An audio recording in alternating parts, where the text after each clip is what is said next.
Virginia, 1809. Ned is a young slave who is constantly played with by a white boy, Sam, the son of his owners. Once again, the boy does not get any porridge, and he again suffers from hunger. Seeing this, his father went through the woods at night to steal some food. Ned followed him and saw how his father was trapped by a party searching for runaway slaves. The leader, Raymond, decided to simply shoot him, but the man resisted. He killed one hunter and hit Raymond on the head with a stone. To avoid execution, Ned will have to leave the family and go on the run. They hid the food they got under the floor. The kind owner wanted to protect the family, but Raymond pushed him out of the hut. The scoundrel was going to use a knife, but the owner again stood up for his people. His wife Elizabeth learned that little Ned could read and invited him into the house. She decided to teach the boy to read. Nancy would have to put up with the fact that her son would be taken away from her for a while. Ned saw a magnificent library in the mansion, but these were books for white people. There was a special book written for people like him, the Bible. Elizabeth dreamed of making a little preacher out of Ned. However, just before his death, the master decided that Ned would be more useful on the plantation, so the boy ended up in a huge cotton field next to his mother. Years later, Ned picked cotton into sacks, preaching and reading scriptures to his fellow slaves. Sam, the heir to the estate, also grew up. Reverend Wathall noticed that his slaves had become especially obedient. The thing is, one of them is a preacher. He made the rest submissive and God-fearing. Rebellions were becoming more frequent on the plantations. This was a good way to pacify the slaves. Raymond continued to hunt for runaways. One day, Ned gave a child a toy that he had lost and was immediately slapped on the wrist by his father. The sadist continued to beat the man until Ned grabbed his cane. Sam stood up for Ned, threatening the stranger with violence. On the way home, they saw a slave with a broken head. Apparently, Raymond had found the one he was looking for. Nearby, black people were being sold like cattle. A poor 18-year-old girl was advertised as a toy for pleasure. Ned felt sorry for her and asked the owner to buy the poor thing, saying that she would be a good gift for his sister on her wedding. The old men were already licking their lips, looking at Cherry, but then Sam upended the bet. When they returned home with the purchase, the frightened girl attacked Ned like a wild animal. Cherry cried and begged him not to take the dress away from her. The women put the girl in order. Finally, Sam was able to give his sister Catherine her own slave, which she had dreamed of for so long. Together with Catherine and Elizabeth, Cherry would move into her husband's house. Ned came to say goodbye to the young beauty and gave her a bouquet of flowers. Ned's older brother, Hark, married the woman he loved. The slaves threw a celebration. Ned himself continued to preach. After some time, Cherry entered the church. Ned even began to stutter from excitement. He could only talk to the girl for a few minutes. The man constantly thought only about her. One night, Ned could not stand it and galloped to Cherry to kiss her and propose. Cherry, without hesitation, answered yes. Soon the couple got married. Father Wathall came to visit Sam again. He told the planters about the black preacher.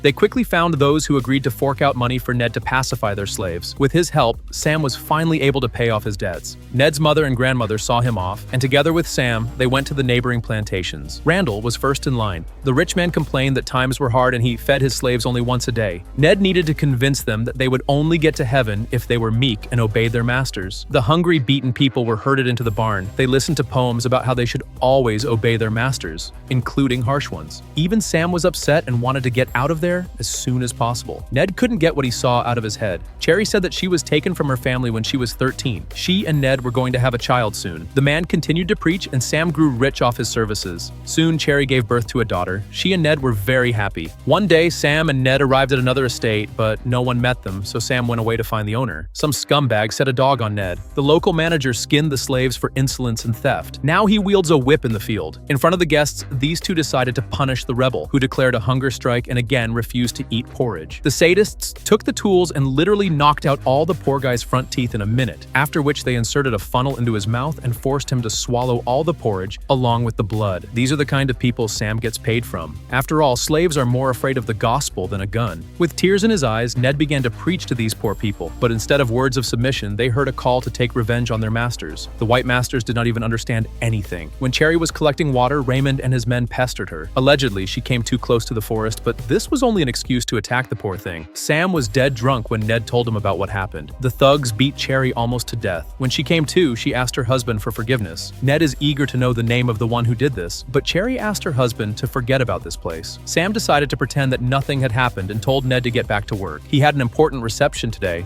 on which the future of their family depended. Planters gathered in the house. Sam ordered out Ned to say a prayer before eating. They also ignored the words of the slave who spoke of the oppression of those who oppress the weak. It turned out that after the feast, one of the guests wanted Esther, Hark's wife, to be put in his bed. However, they should not expect protection from Sam. He himself sent a servant for the woman. Ned tried to talk to the owner, but he threatened to lynch them if the slave was not brought to Raymond immediately. An hour later, a tearful Esther left the house. Her husband immediately rushed to console her. One day, a libertine who had been driven out of all the churches approached Ned. He asked to be baptized at least by a slave. The manager was furious. A black slave cannot baptize a white one, but Elizabeth supported Ned, despite the fact that Sam did not approve of this. And so it happened. When Sam returned to the estate, he decided to punish Ned, especially since he began to argue with the owner. The planter ordered the man to be shackled and beaten with a whip in front of everyone. Elizabeth found it difficult to hold back her tears. Ned never cried out, he only smiled. The tortured man was left hanging on the block until nightfall. The manager threatened that even if Ned survived, he would still have a hard time in the future. But Ned was not broken. He rose from his knees and proudly greeted the master in the morning. Grandmother stitched up Ned's terrible wounds. Sam began to drink a lot because he understood that he was doing wrong.